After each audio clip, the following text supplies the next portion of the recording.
Filosofia Nômade.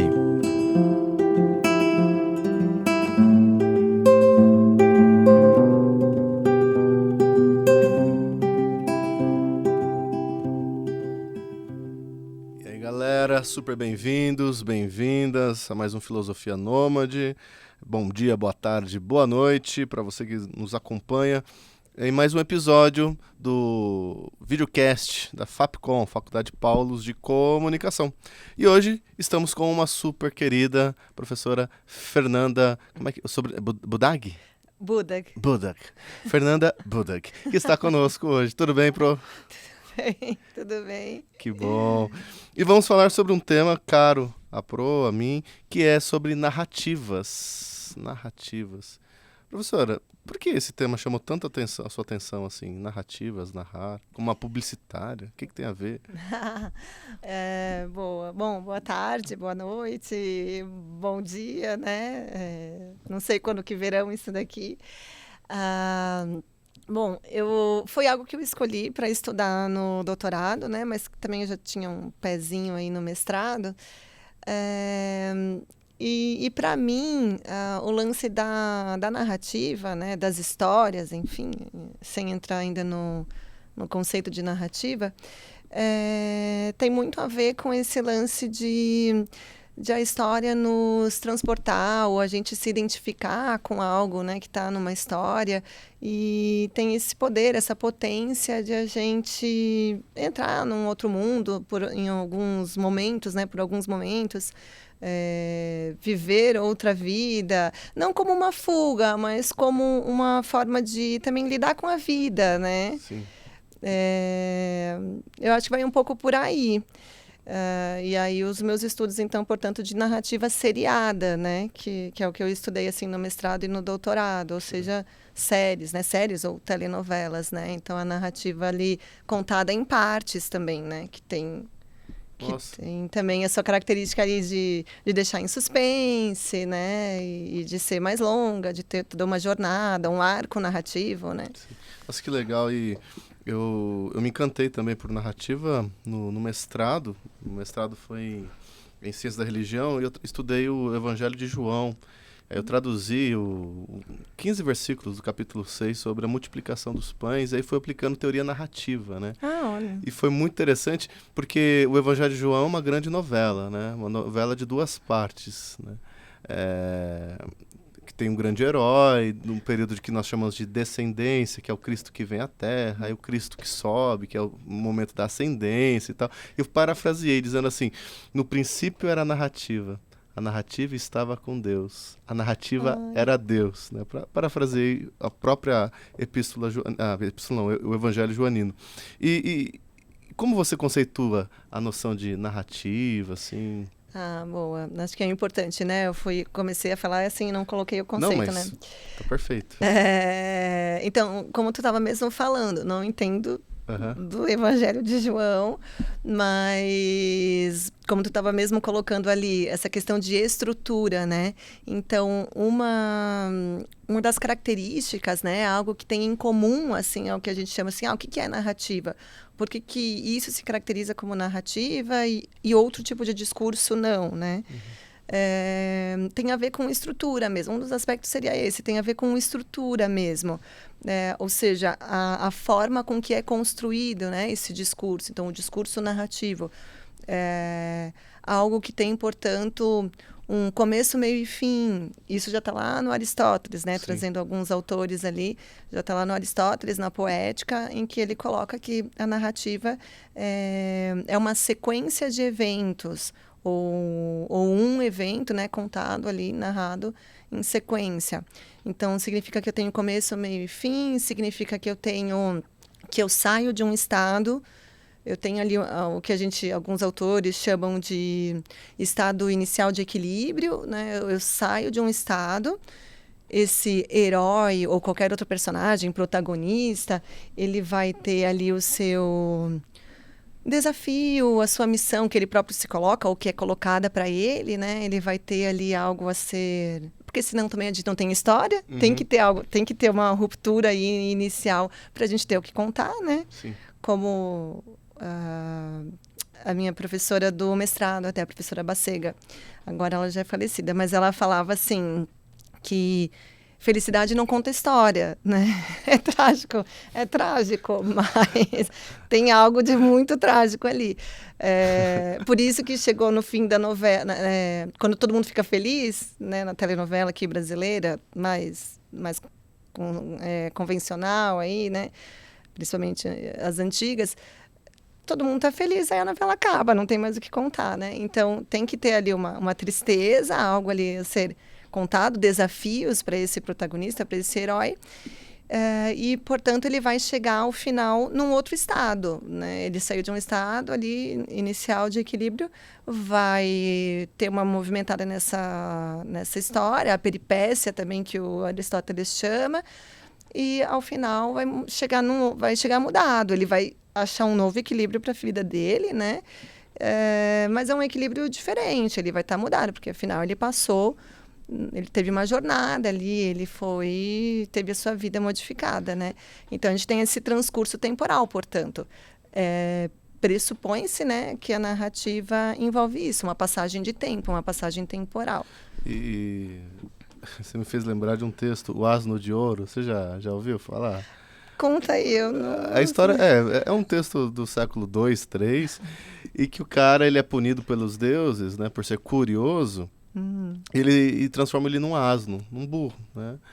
E aí a narrativa toda é essa, e aí ele descobre o que é ter uma atração por uma asninha, né? E ter ali a cópula entre os dois e tal. Ele descobre que era muito mais legal do que ser humano, o asno de ouro, né? E tudo. Só que no final, eu não vou contar o final, né? Descobri que não pode ficar contando o final das coisas, né? Não, mas vou te interromper aqui, parênteses. A minha professora do doutorado, ela dizia assim, quando é uma história já antiga, ou enfim, já tem anos, um filme que já tem anos, já dava para ter ouvido, já dava para ter lido, já dava para ter ouvido, não é mais spoiler. Entendi, então pode. E aí ele se encaminha pra morte, né, como um asno, né? Mas ele descobre que a vida de um burro é muito melhor do que a vida de um humano, né? E parece que a narrativa tem esse poder, né, não de criar uma realidade, mas de explicitar a realidade, né, a vida, né? Verdade. Tem uma mensagem aí, né, que deixa... A gente aprende alguma coisa, muitas vezes. O Campbell também fala disso, o Joseph Campbell também fala. A gente sai de uma história, às vezes pode ser uma peça de teatro, um musical, sei lá, um carnaval, né, o enredo aí de uma escola, um filme ou um livro. A gente sai modificado, como se a gente tivesse aprendido algo, né? Então, também tem a dimensão, a narrativa tem a estrutura e tal, mas tem uma dimensão discursiva aí que deixa uma mensagem, né? Que tem essa natureza, né? E aí, roubando um pouco suas ideias, quando Roland Barthes, você fala Barthes? Barthes, Roland Barthes. Fala que a narrativa está em tudo, né? A narrativa está em tudo, né? Ele cita história em quadrinhos, a fábula que é ali feita a partir de animais, né, por exemplo, mas trata do humano também, né? Ele cita... O que mais que ele cita aí? Cita várias coisas legais, mas falando essa coisa de conto, novela, epopeia, história... Uma grande saga. Uma grande saga. Quando você falou de HQ, quando eu fiz doutorado, lá onde eu fiz, nós tínhamos a possibilidade de cursar os créditos em outros departamentos e outros núcleos, né?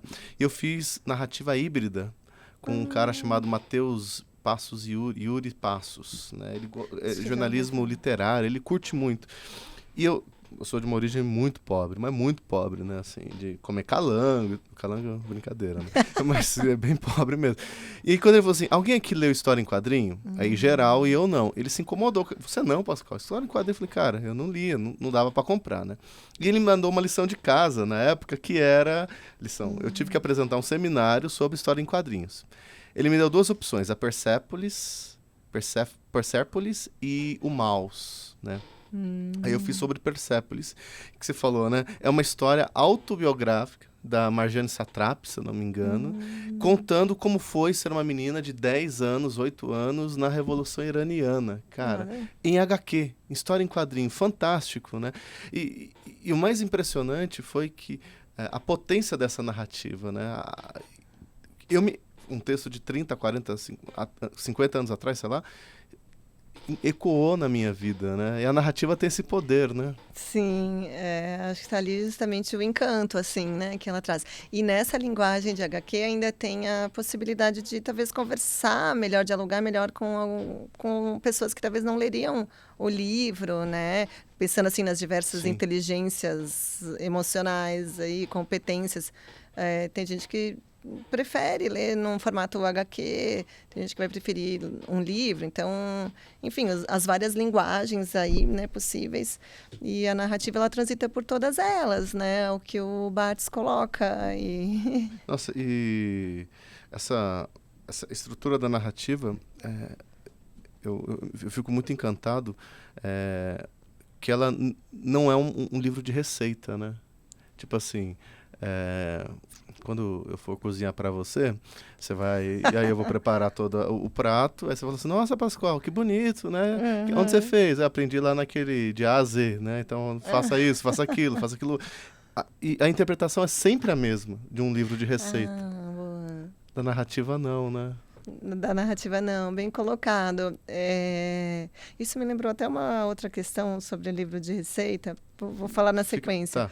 Mas, sim, tem esse aspecto também, né, que é o outro, digamos, o outro aspecto em comum que as narrativas têm, né? E aí isso está colocado no Walter Benjamin, por exemplo, né, naquele texto clássico dele do narrador. Ele fala que...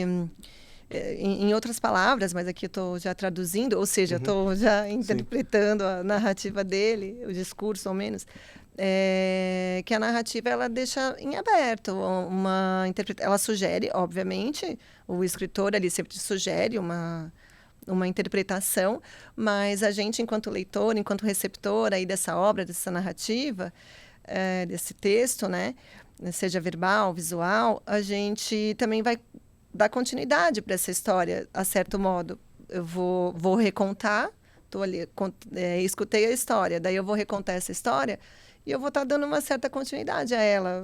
Não que eu tô, não é fake news aqui, mas eu estou colocando outros sentidos aí nela, né? Estou colocando até, às vezes, o meu ponto de vista e como eu me identifiquei com a história, né? Então, ela vai continuando.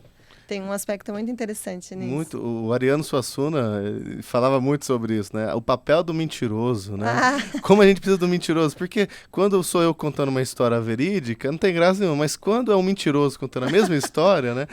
É uma narrativa encantadora, né? Sedutora. Porque as personagens... elas passam a existir de uma outra forma, né? Acho isso muito legal. Mas e sobre os livros de receitas, o que você ia dizer? Então... Isso aqui acho que está no livro da Marta Terenzo sobre storytelling, até já colocando aí um pouco, né, a publicidade que tu perguntou no início ali. Depois você explica um pouquinho o que é esse negócio que storytelling. Tá.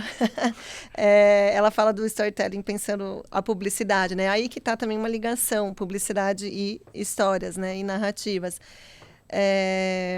Eu acho que é ela, tá? Posso até estar enganada, mas são esses autores que falam de storytelling.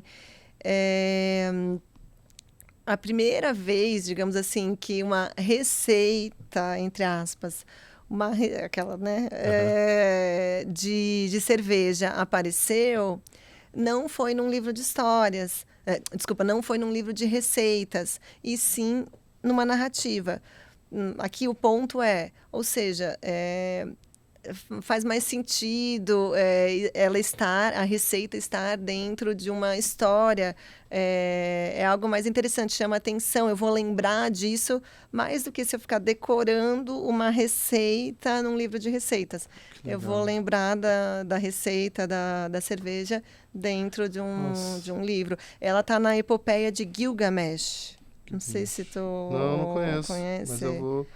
Ele conta ali um embate entre, não vou lembrar os nomes dos personagens envolvidos ali, é o semideus e um semideus que se achava super potente aí e arrogante e violento. E aí os deuses mandaram uma criatura aí para a Terra para dar uma certa lição nesse semideus aí. E essa criatura, então, ela precisava ser introduzida às questões terrenas, né? Ela não entendia como que funcionava a Terra.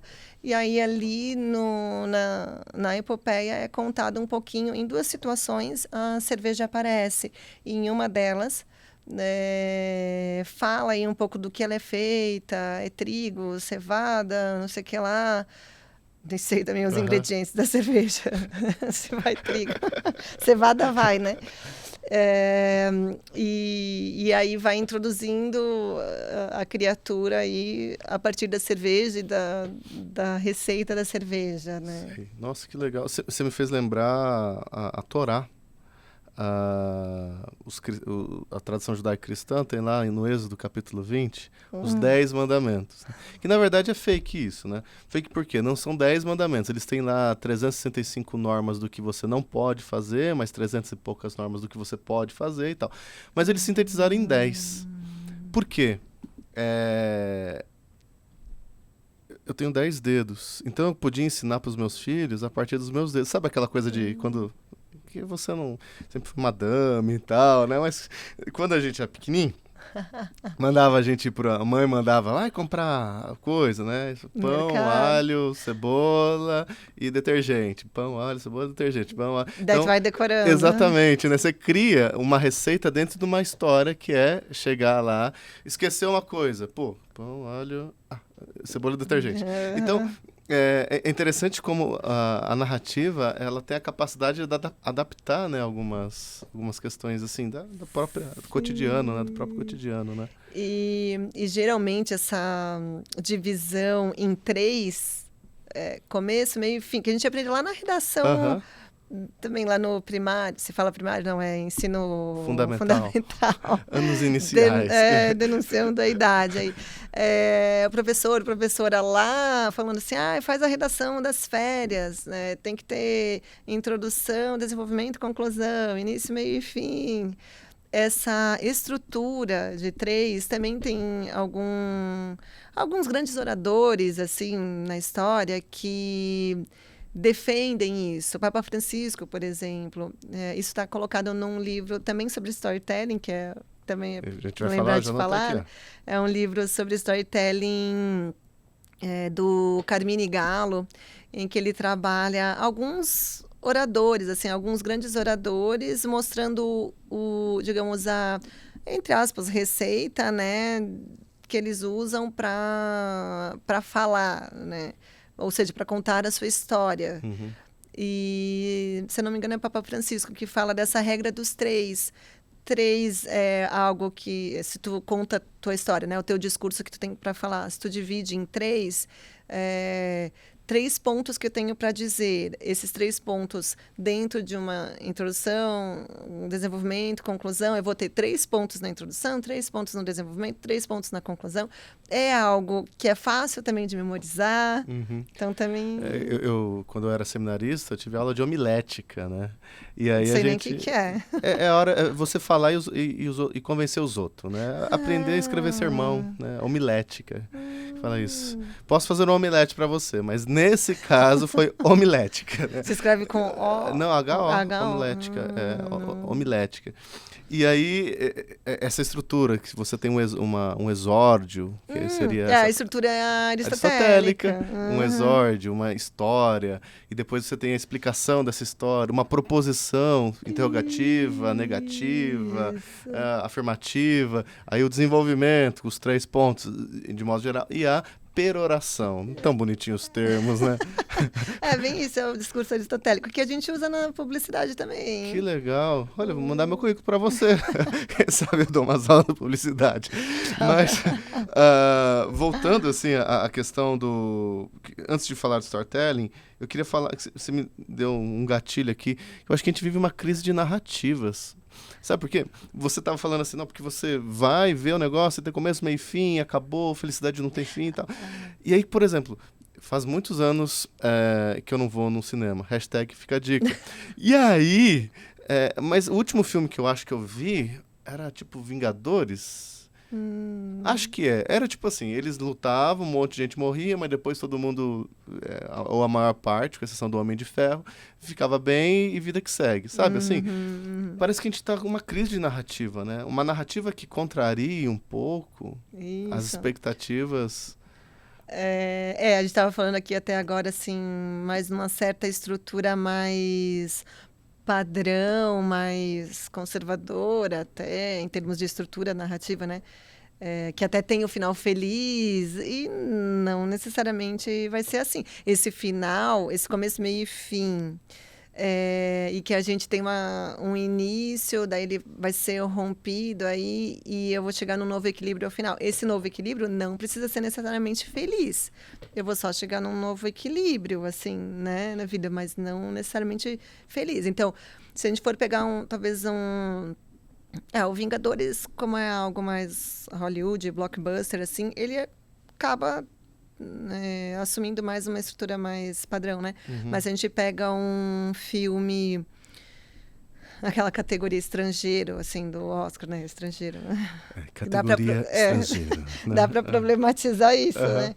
Mas um filme europeu, um filme... Coreano, Parasita coreano? Parasita, bem lembrada, bem lembrada. Nossa. Eu nunca assisti, acredito. Nossa, essa é punk. Merece ser assistida.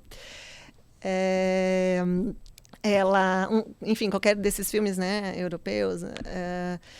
eles costumam romper um pouquinho mais com essa estrutura, romper mais com esse final feliz também, né? E também chama mais atenção, talvez, de um público que está ali, que quer uma narrativa mais complexa, né? Algo que não seja tão padronizado. Então, sim, a gente pode dizer que a gente foi caminhando, né? Uma vez que a gente já tem uma certa educação, uma pedagogia e as pessoas entendem, né, como que os filmes funcionam, então dá para brincar mais e complexificar mais, né? E você fez até eu lembrar, estava assistindo um filme com minha filha, filme de criança, que eu tenho assistido bastante, né? E aí é de um que eles têm sabe aquele, me ajuda aí, Danilo, para lembrar o nome. É filme mesmo ou é desenho? É de desenho, da Rena do Trenó, a Rena, né? Rena, pronto, isso, e que tem aquele chifrão, assim, sabe? Pessoal, quem acabou de falar com você foi o Danilo, essa Rena do Trenó e tal, e aí o personagem principal morre. Aí a Maria Júlia falou assim, mas papai, ele não vai voltar? Putz. Aí eu disse, eu não sei, filha, mas ela já deu um beijinho nele, porque ela dá um beijinho nele. E vamos esperar, filha. Papai, ele não voltou. Eu falei, filha, eu acho que ele não volta. Eu falei, poxa, papai. Então, é aquela expectativa de que não pode dar errado. Essa narrativa não pode dar errado, né? Uma expectativa, assim... E ela tem quantos anos? Tem 4 anos, 5 meses e 19 dias hoje. Olha, e ela já entendeu o padrão que se tem nos filmes, né? Ela já entendeu que, no geral, eles voltavam. Então, ela já está dentro dessa lógica ali, ela já esperava isso, né? Mas sabe o que eu vi agora, pensando em outra coisa, pensando nas representações que tem nas narrativas? Eu estava vendo ontem que a Peppa Pig, dentro das narrativas infantis aí, né? A Peppa Pig, bom, ela já tem há muitos anos, né? Ela ainda está sendo produzida e por demanda social eles introduziram agora recentemente casal, uma criança que é de uma família com duas mães. Achei muito interessante. Eu acho fantástico, assim, porque é a narrativa que nós não queremos ouvir, né? Nem ler. Não, esse tipo de gente não existe, esse tipo de família não existe, esse tipo de... Então, é uma ruptura, né? A narrativa tem esse poder de rupturas, né? E de colocar em pauta questões, isso também acho importante dizer assim, né? De colocar em pauta questões que estão ali na sociedade, que afinal a narrativa é um reflexo do que está na sociedade, nada do que está ali é inventado, né? Pode estar com outras tramas, com outro desenho aí, outra configuração, mas está tudo antes aqui na concretude do real, né? Então não tem invenção nesse sentido. E estou colocando em pauta outras representações, outros assuntos, diferentes do que era o padrão, ele considerado padrão, né? A norma ali, mais aceita. E o interessante é que você colocou até uma dica para eu ir pensando, uma pergunta inteligente. As narrativas surgiram para conseguirmos lidar com a consciência da finitude da vida, né? Inclusive daquelas vidas que têm sido ceifadas antes do tempo, né? Porque quando a gente fala de a inclusão dos casais LGBTQIA+, ou desse movimento, né, que a família também, nós estamos colocando uma quase contra-narrativa, né? Assim, no sentido, não, mas essa não é a história que queremos contar, senão storytelling, que ainda temos que falar sobre isso, que eu quero saber o que é. Não é storytelling, não sei se é assim que fala, né? Se é o conceito, mas essa história que nós queremos ouvir, né? Não, a narrativa, esse final não pode ser feliz, né? Alguns não querem ouvir, né? Exatamente. É bem isso. E dentro ali do estudo do imaginário, né, a narrativa faz parte ali desses estudos do imaginário. O Gilbert Durand é quem fala essa questão de como as narrativas surgiram, o ser humano, né? O ser humano se deu conta aí da finitude da vida, do fim da sua existência. Nossa, morremos. E aí, como vamos lidar com essa consciência? Agora que a gente sabe que tem isso. A narrativa vem como um recurso, né, para a gente conseguir lidar com a certeza da morte. De trazer aquilo que eu falei no início, né? De trazer algo que nos conforta, né? A narrativa tem esse poder então é muito importante nesse sentido também, como algo do simbólico, né? Afinal, a gente precisa de fazer sentido para as coisas do mundo, a gente precisa disso, dessa esfera, né? Para a gente viver, né? A palavra símbolo no grego, o antônimo dela é diábalo, ou diabo. Porque diabalu é aquele que separa, né? O que coloca dia 2, balu, joga para longe, né? Que diz. O sim, balu, é aquele que aproxima.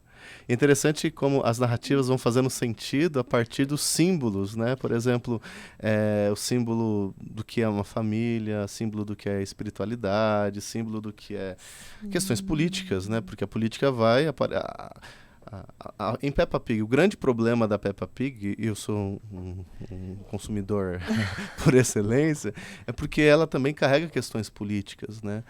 Ela problematiza a figura do pai infantilizado, da mãe distante, que tem a questão do pai pig, dos pais que não têm nome, que eles são função, né? Você é o papai pig, você é a mamãe pig. Você não é uma pessoa. Fernanda, estou purgando e calcorreando para você, porque o que importa é que você é professora. Então, é interessante que a Peppa traz esse tipo de narrativa também, né? E é político, né? É político. É um posicionamento ali que os autores adotaram, né, também. E algumas questões, às vezes, eu já vi pais criticar, eu nunca assisti tanto, assim, assisti um pouco indiretamente, né, com as sobrinhas, mas não muito. Elas acabaram assistindo outras coisas junto comigo. Mas eu já vi críticas assim, é que a Peppa é um pouco desobediente demais, mas também é um pouco de mostrar que a criança tem a sua personalidade e, assim... Quando ela fala assim, papai bobinho, não. Aonde já se viu falar que um hétero top, macho, cristão vai ser bobinho, né? Não, né? O dono da... Então, a mamãe não sabe de nada. Onde já se viu dizer que a mamãe não sabe de nada? Ela sabe de tudo. Então, é por isso que essa questão da desobediência, né? E mata minha curiosidade, o que é esse negócio? Storytelling? O storytelling, né? O storytelling, assim, ele tem sido usado mais aqui dentro da publicidade mesmo, né? Para mostrar o quanto que a publicidade narra histórias também. Na verdade, assim, a publicidade sempre narrou histórias, sempre contou histórias. E aí agora inventaram um novo nome, né, que a publicidade gosta de trazer ali do inglês, um novo nome para falar dessa contação de histórias que a publicidade sempre fez. Mas então seria assim, o que é o storytelling, né? Seria no literal, aí na tradução literal, né, o contar histórias. trazer os recursos da narrativa, da história, né? Quais são esses recursos? O personagem, os personagens, o espaço, o tempo, o enredo ali. Então, esses elementos narrativos para passar uma mensagem publicitária, né? Daria, assim, essa seria a explicação, eu acho. Que legal. Aí você me fez pensar que quando uma pessoa vende uma cerveja, ele não vende uma cerveja, ele vende a história de estar num bar com amigo, uma mulher super, né? Não, mas daí vão tirar o estereótipo. Não vamos. Mas não tem muito. Eu já vi esses comerciais. Você também já deve ter visto. Sim. Eu não frequento muito bar, né? Mas nos que eu passo na frente, eu nunca vi atendentes daquele tipo, então, consumidores do tipo que tem ali, sabe? Assim. Mas daí aqui tá de. Aí vai, desses nossos novos publicitários, ou ao menos o que a gente tenta trazer para eles, né? É de eles não reproduzirem mais esses estereótipos também, né? Então, vamos construir uma outra história para a cerveja, né? Vamos colocar a cerveja num outro contexto, e não na mulher sexualizada ali vendendo cerveja, né? Que geralmente não estava nem ali bebendo, ela era só um objeto a ser consumido também, né? Nossa, é fantástico. É consumido em vários sentidos. O trabalho dela, o corpo dela, a presença dela. E alguns outros aspectos, assim, que você já colocou, né, de modo geral, da narrativa. Ela inspira, ensina, estabelece conexões, né, entre o ser humano, né? Sim, as identificações. E tem sempre algo do humano ali. Não estou querendo colocar o ser humano no centro de tudo, né? Mas, assim, quando a gente fala que gera essa identificação, é porque sempre tem a ver com algo do humano. Mesmo quando a gente está falando de uma fábula, que tem ali os animais, mas o que está colocado ali são questões humanas, né? Das nossas relações, ou da nossa identidade, nossa individualidade, né? Nossa subjetividade, mas é tudo a ver com o humano, né? Eu gosto muito de literatura e tem um cara, Rabatel, se eu não me engano, e ele tem um título chamado Homo Narrans. Né? Eram para ser 3 volumes, só que não fez muito sucesso no Brasil, ficou só Homo Narrans. Vou trazer para você dar uma olhadinha depois. Interessante. Do tipo Homo sapiens, Homo ludens. O Homo faber é o Homo Narrans, né? E a tese do primeiro volume, que eu só tive acesso ao primeiro volume, é de que a constituição humana é basicamente narrativa, né? Sim. E que a nossa individualidade ela só é percebida no outro por meio de narrativas. Por exemplo, né? Eu descubro que a Fernanda é tão humana quanto eu quando as nossas narrativas começam a se conectar, né, em alguma certa medida, né? Então, são suas sobrinhas, é minha filha, sua trajetória acadêmica, a minha, os nossos tempos de lazer, coisas diferentes, mas vão nos aproximando, né? Então, a constituição humana, ela é uma questão narrativa. Eu acho isso muito legal, né? Nossa, como é o nome do autor? Rabatel. Olha. Rabatel, Homo Narrans. Eu vou trazer para você. E para a gente caminhar para o fim, infelizmente, tem uma questão assim que eu fiquei pensando enquanto você falava, que é sobre o papel desse publicitário ao contar uma história, né? Para a gente já caminhar para o fim, como você, Fernanda, percebe, vê isso, né, desse publicitário que conta uma história, né, o papel dele? Eu vou só fazer um adendo aqui. Sim. Eu sei que está no final, mas a partir desse autor que tu falou ali, Rabatel, né? Isso. O Jerome Brunner fala também algo semelhante. Ele é da psicologia, né? E ele fala que a gente vive narrativamente a nossa vida, né? Se alguma coisa acontece, eu vou tentando achar um novo equilíbrio. Tudo que eu falo, quando eu conto de forma narrativa. Então, ele também tem uma... E na hora de a gente partilhar também, só faz sentido quando eu coloco na forma narrativa, né? Sim. Também complementa um pouco ali. Sobre o papel do publicitário, eu acho que vai até um pouco na linha ali do que eu tinha dito, assim, de colocar em pauta as questões. Eu acho que a publicidade, às vezes, ela é só enxergada assim por seu papel comercial, e aí, ou seja, é um papel pior, né? Tem todas as mazelas dentro disso daí. Porque, afinal, o que eu quero é vender algum produto, vender uma ideia, vender um serviço. Mas é dentro disso aí que viria a responsabilidade do publicitário, de colocar algumas mensagens ali, né? Colocar novas representações, como a gente vem vendo assim de um tempo para cá. Vou colocar o negro em um papel não só de... Se é que ele aparecia antes, às vezes nem aparecia, né? Vou colocar num papel de protagonista mesmo. Vou trazer outras representações LGBTQIAP+. Então, colocar representações ou colocar assuntos, né? Conteúdos, mensagens dentro dessa mensagem comercial. E aí, nesse sentido, a publicidade está até melhor do que o jornalismo, que tem tanta fake news.